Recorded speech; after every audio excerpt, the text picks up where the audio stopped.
Who would like to start off? Jackie? Yes, I can. Very good, thank you. Good morning. Thank you for everyone being here. Ever since my son, RJ, was a little boy, he wanted to serve in the military when he grew up. When he was younger, he was in Boy Scouts, played sports, and he was in the Young Marines. When he was in the Young Marines, he actually got to go to Quantico and Parris Island in the summer for drill. When my son turned 17, it became noticeable that he may have had an issue with alcohol, so I took him to rehab. Because of the laws that we have in place today, anyone over the age of 14 can refuse medical treatment, including my son.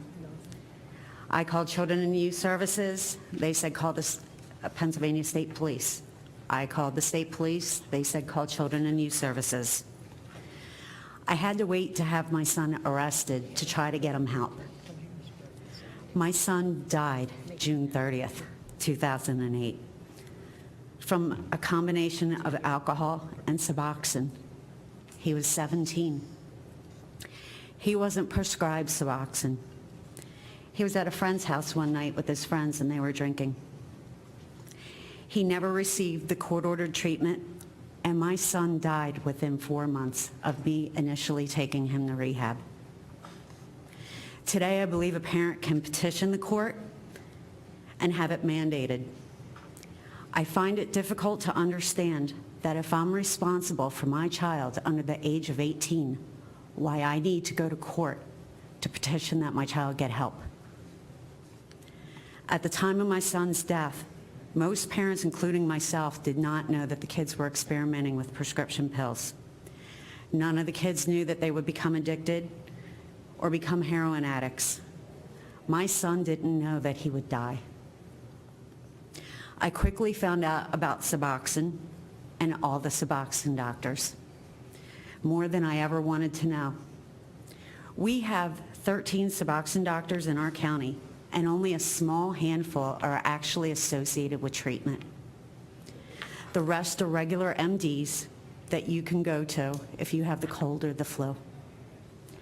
I have yet to meet any other addict that has come back and said that they actually sought out Suboxone to get off of heroin. Most use it when they can't get heroin, and their parents are willing to pay the $500 cash to walk in and get a prescription of Suboxone. The doctors, I've heard from other parents, the doctors tell them, we don't want to run this through the insurance because you don't want that on your child's record. In the past 8 years, I've witnessed and heard a lot.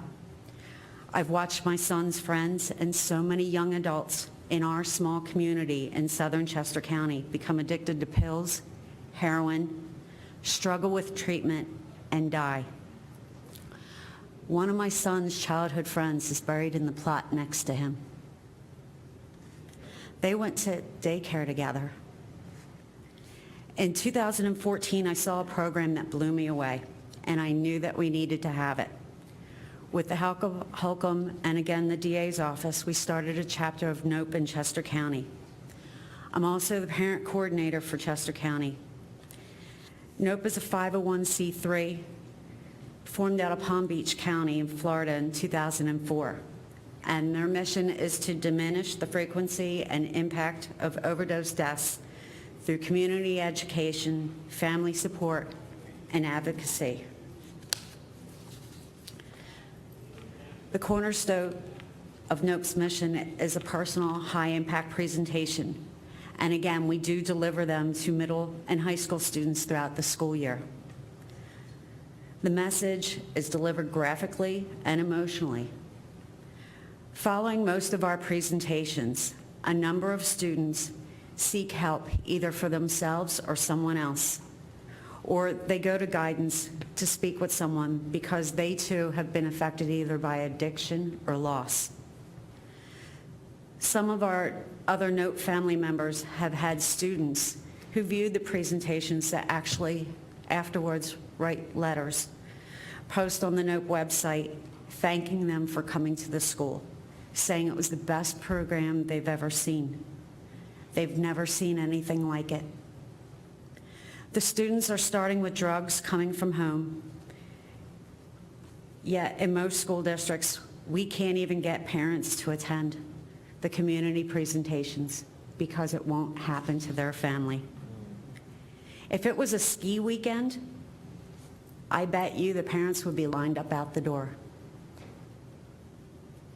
Prior to this program coming into the schools, no one was talking to these kids.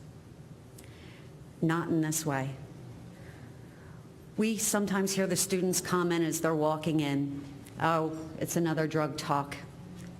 By the time they leave, they have a very different opinion. I've seen some of those same students walk out in tears. This program isn't a scare tactic. This is reality. These are parents with actual children that are lost within our community. After the age of 13, children are no longer required to attend daycare, but they still need to be monitored and supervised by adults. We spend millions of dollars on Head Start programs, programs for low-income and minority groups, but we don't have programs for the ones that we're losing. Around the age of 13 is when most of these problems with our adolescents seem to start. Schools are where the drugs are coming into, and this is the age where they have the lowest self-esteem. We need after-school programs for these kids. They don't need lectures. Not every student is a scholar or athlete. We need something for them to do, to be able to be children. They will do dumb things. They will not think sometimes, but they still need to be teenagers. They're caught between an age of being an adult, and we expect them to behave that way. And I think we need to just get rid of that mentality. They are not adults. Since my work with NOPE, I've had parents and family members reach out to me looking for how to help their child. And it's the same all over, as I'm sure it is in every one of your districts. The treatment beds are full.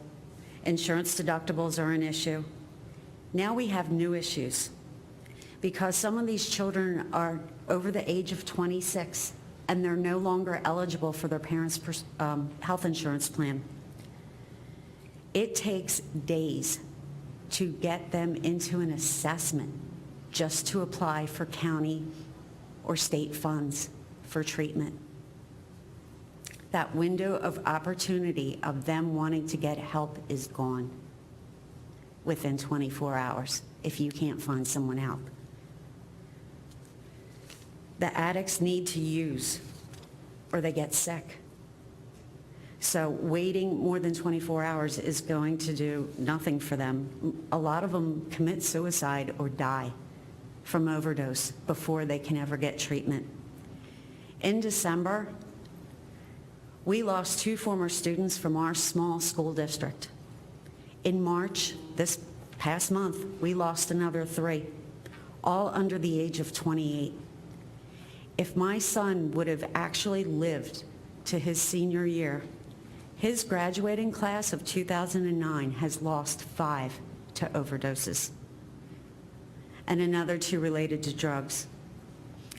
Now, on September 11, 2001, there were 4 planes that went down with 300 plus people on board, each plane. And this country demanded that we do something. And I'm here to tell you that hospitals in this county, on average, as Ethan had said, see 1 overdose every day. That's 5 people a day. That's equivalent to 1 full passenger plane of our young people. They may not die, but they're addicted and they need help.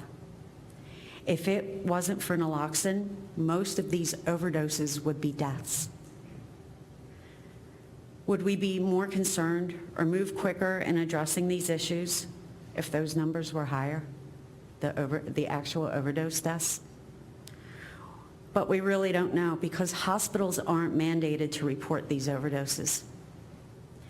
But we're required to report the 4 cases of Ebola to the CDC. We have technology in place that can be utilized.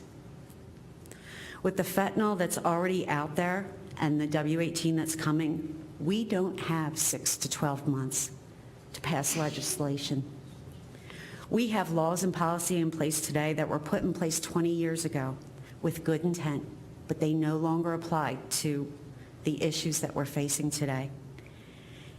If these laws were in existence when I was a teenager, there would be quite a few people that I know in good positions that would be unemployable today. I'm not saying that we shouldn't hold people accountable. Give them community service. Make them pay a small fine. Maybe they'll surprise us and obtain employment to pay for their fines. We need to start making the punishment fit the crime. We have zero tolerance policies in place in schools. However, if you ask a lot of the schools in this area, they don't have a problem. Maybe this is because students are expelled or sent to alternative schools, and they call the police. I'm waiting on a report from our Pennsylvania State Police to see how many times they've been called into some of our schools and for what the purpose was. Most of the times it is drug-related from what they've told me. And I think that most of us can agree that we can't arrest our way out of this problem, but we have our school systems that are putting our children in the system, and they're not getting help. There was a study published by the American Journal of Public Health, and the authors found that students attending schools with suspension policies for illicit drug use were 1.6 times higher likely than their peers at schools without policies to use marijuana in the next year. And that held true for the student body as a whole, not just for the kids that were suspended. This only makes drug use worse and the epidemic thrive. Children need treatment and education in schools. They need someone to talk to, not to be suspended or removed and sent to alternative schools like they're a village idiot. They don't want a lecture. They want people who care, that understand, and willing to listen.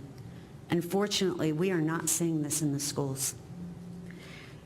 As adults, we're responsible to protect them.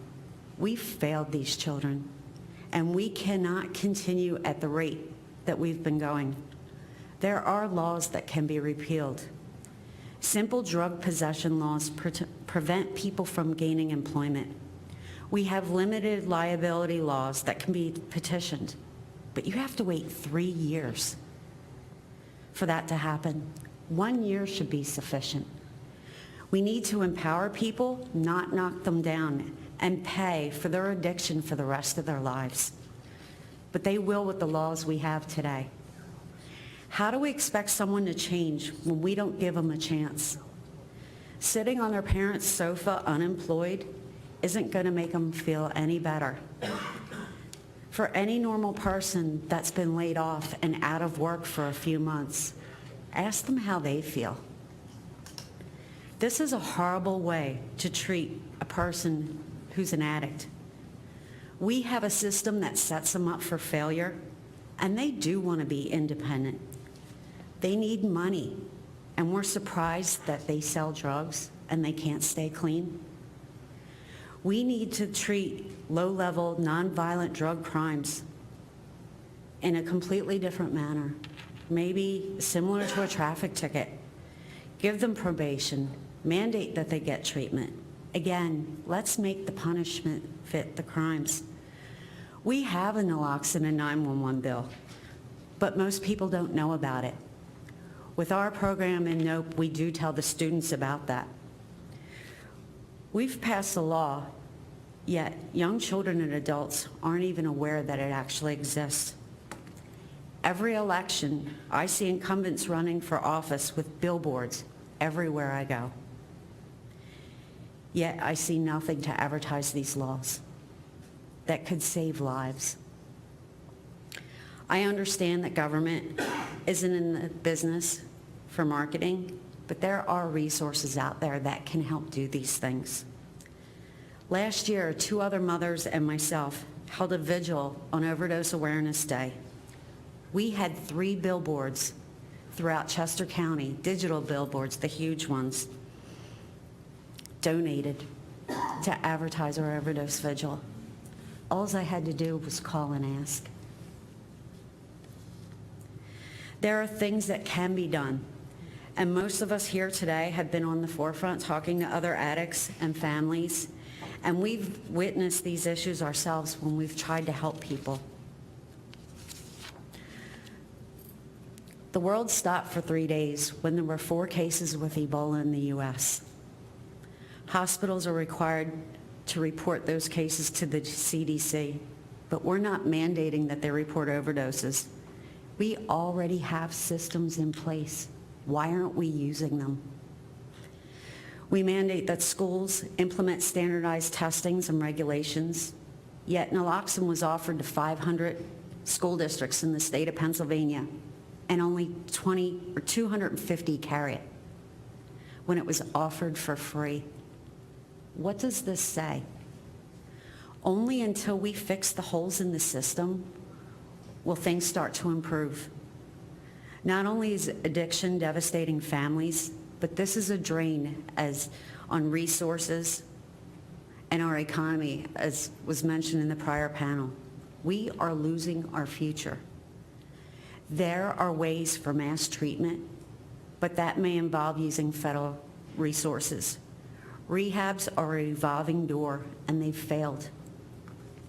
We shouldn't be surprised because there are a lot of places that charge $10,000 a week just for room and board in a treatment facility. That's what a college charges for 1 year for room and board in a dorm. So we're surprised that insurance companies don't want to pay for more than 10 days of treatment. We spend over $30,000 a year to house an inmate. Why aren't we using that money on mandated long-term treatment? Using federal resources, they could be contained, but not locked in a jail cell 24/7. We can treat them, teach them job and life skills that they need to be successful. If we can keep them there for a year, when they're released, wipe out their record, let them start a new life, and relocate them, because most who use, when they come back to their community, it's people, places, and things. I have not seen very many successful stories out there. There are some, but not many. My husband is a contractor, and every year he has to pay fees and renew his licenses just to work. I think we should do the same for the medical community, that can build a fund for treatment and educate them at the same time. We can educate the medical community as a whole overnight. Instead, we've spent the past 5 years trying to figure out how to do that.